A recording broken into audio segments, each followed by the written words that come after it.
Your Biographica series is a fabulous collection. What was the main concept for this project, and did it evolve over a long period of time?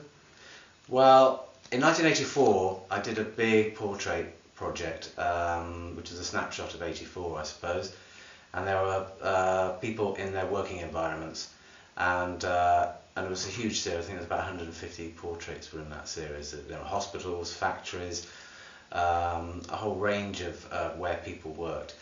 And then in 86 I switched cameras from 35mm to 6x6 and did a series of 6x6 portraits, and they were the last things I really shot seriously photographically. So for the next 20 years I worked in film, video, multimedia, and then about 4 or 5 years ago I came back to working with stills again, and in my mind I wanted to pick up where I'd left in 86. And I was looking around, and I wasn't, I came across this 5.4, this panoramic 5.4 stitching back, which is basically a landscape camera. And I just fell in love with it. I fell in the whole idea of 5.4, which I hadn't used for 30 years. And I was up in Wales seeing a friend of mine, Anita Chandra, and I shot him on the new 5.4 camera as a panoramic picture in the room, and the photograph is the man who shot Ouija. And when I came back, I thought there's something special going on here, and that's how it evolved. And I decided that I would start this project, my portraits. I'd found the camera I wanted to do it with. Your images are large panoramic format, which produce some amazing results. Was this format specifically important to this project in the way that you wanted to portray a person's lifestyle and personality? The camera was key to this, because I wanted to have that window, a letterbox window, and it also sort of alludes to cinematic formats, because I've been working with film cameras for 20 years and I always loved the widescreen, and this was like a widescreen still of a movie, and the environments are incredibly important, so everything's very carefully chosen. They're not constructed in the way that I have interfered with that person's space. The space is as it is, as I find it.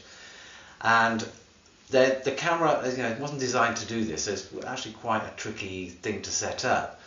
And you take two pictures, you take a picture on the left, you take a picture on the right, and then they're joined together, which gives that large format panoramic. And because the detail is so phenomenal, you're talking 5.4 quality here, so that you can read the titles on the shelf on the books, which is important, hence why the prints are very large, because I want people to be able to explore the picture.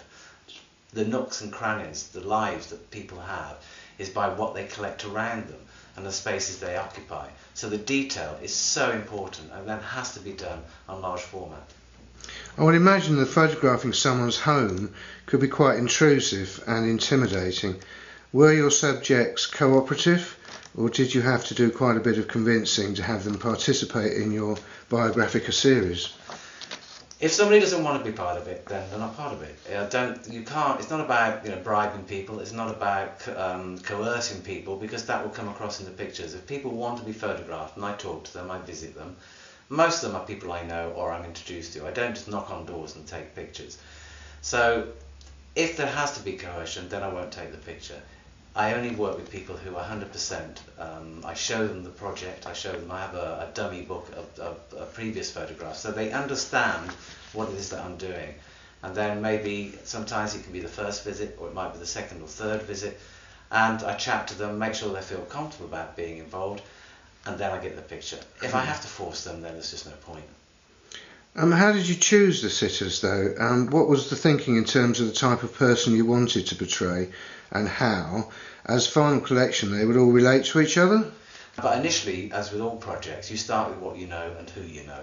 And so the first set of pictures that I was working with, part of it is because I was working with a new system, part of it I was still working out really what I wanted aesthetically from it all. So I had to work with people that I knew very well. Then I meet people, I chat to people, they do interesting things. They may have an interesting job or an interesting environment or an interesting collection. You have short biographies to accompany the images. Were you not tempted to just let the picture tell the story and let the viewer interpret how this person might live their lives, leaving an element of mystery in the shot? It's just a difficult one. It's one I've not actually resolved, and I keep switching before it. initially it's called Biographica. Biographic because there are many biographies which happen to be illustrated with photographs. But more and more I think about it, with too much information, it doesn't allow the viewer to meander. It doesn't allow the viewer to have imagination and the mystery. So, as it's work in progress, some of the pictures have been seen in the home exhibition at the National Portrait Gallery in the Centre for Fine Art Photography in America. And without that information, really just the pictures themselves, and the response that I have from people makes me think, well, do I really need, other than my nose, to have that much detail? So, as it's work in progress, it's not finalised. The project will not be seen en masse for quite a while yet, so I have time to make that final decision. But I'm leaning more towards the fact is maybe I just let it become mysterious.